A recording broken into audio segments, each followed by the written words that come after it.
When it comes to teas, taking a Chinese tea in its simplest, purest form can be a deliciously amazing experience.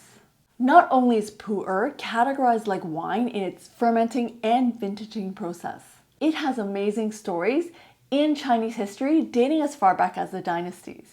And similar to wine, Pu'er comes in a variety of tastes, depths, flavors, ages, and price points. From a traditional Chinese medicine perspective, Pu'er is cooling in nature and bitter to taste.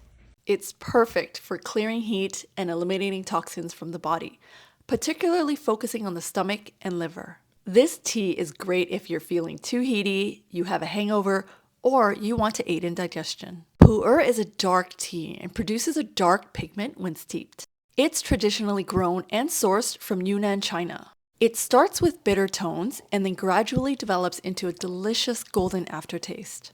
This is where I love savoring in the tones of this tea. The easiest way to make this is to simply steep in a ceramic, glass, or thermal cup with hot water for 5 minutes and drink while it's still warm. This is my go-to tea after a heavy dinner or a night out in town before sleep, as it will increase yin and allow the body to slow down. A more traditional way of making this tea is preparing the teacups by soaking them in 90 degrees hot water first, steeping the tea separately for 5 minutes, and then serving immediately while it's still hot.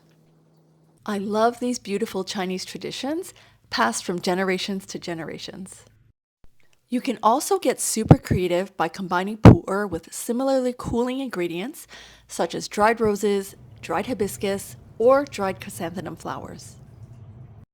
I'd use a less expensive Pu'er if you're mixing, just because the blend of the flavors will change the taste of the original Pu'er. Pu'er has decades of shelf life.